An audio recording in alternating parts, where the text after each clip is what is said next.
Good morning, everyone. It is Brandy from brandyellen.com and a cup of happy.com.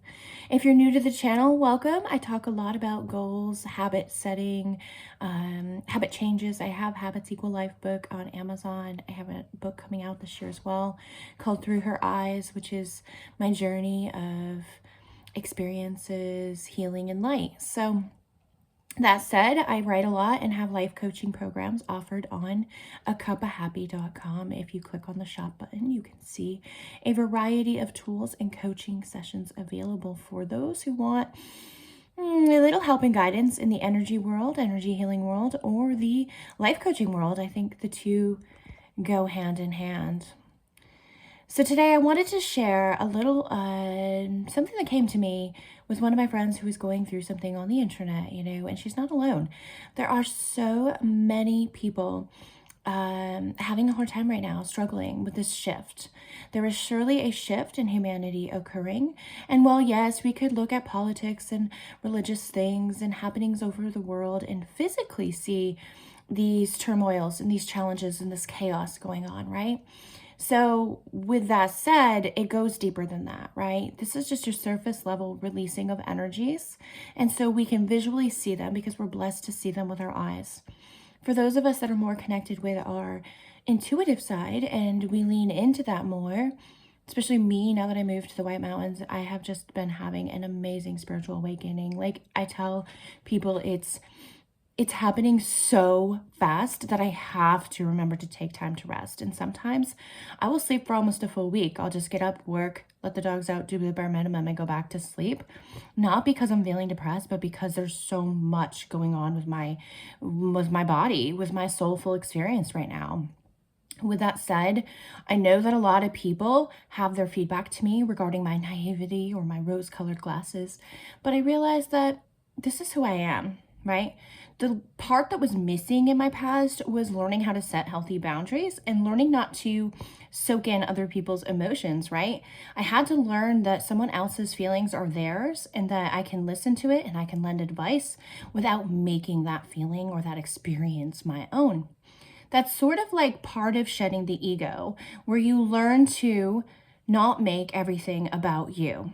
This is hard, my friends. I still have moments where I fall into this because I am having a human experience. I am a human being, right? We're all going to make mistakes. But as I journey through the spiritual awakening, I'm having fewer and fewer moments like that.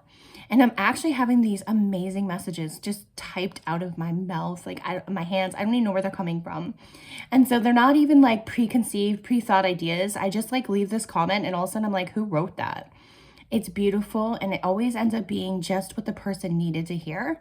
And I'm just so grateful that God has blessed me with the skill of writing. Okay. And because of that, I'm starting to try to branch out and sharing videos and trying to stay more on point, which as you can see is very difficult for me.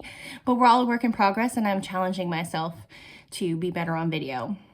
So I want to remind you today that if you can start learning how to shed your ego in the way of looking at someone as if they're a mirror, the feelings that they're triggering inside of you has little to do with them and more to do with one, what they're going through in life, and two, quite possibly could be something that's teaching you a new lesson, a new challenge, maybe to look inward and see like, why do I feel this way about this thing, right? Maybe you need to sit and journal about these thoughts and these feelings. Maybe you do voice memos. Maybe you go for a walk in nature and the solution comes to you, right?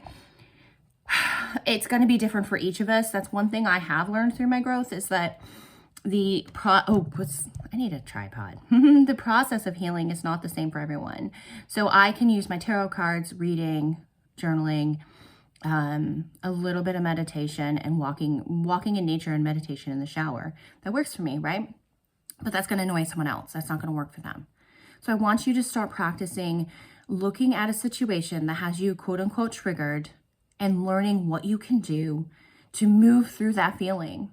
And to remind yourself that in the moment of this high emotion, it could be a high sense of hate, a high sense of anger, or even a high sense of joy. Although I think the high sense of joy is typically a really good space to like listen to and lean into.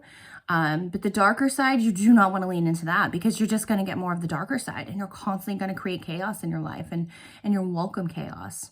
So if you want to welcome less chaos and more joy, I would suggest that the emotions that don't bring you any sort of joy and make you feel less than valuable, those feelings, whatever those are, start working through them. Sit in them. Do not lash out. Do not type anything on the internet. Refrain and look inward. Like, close down your phone and be like, you know what? I need to meditate on this. I do not want to be that person. And perhaps that's the key, is learning the person you want to be. For starters, before you even get into this work of sensing your emotions and feeling them and working through them, why don't you work with a life coach, someone like me, or there's other life coaches out there, or even YouTube videos that are free that can help you figure out who do you want to be in this season of life.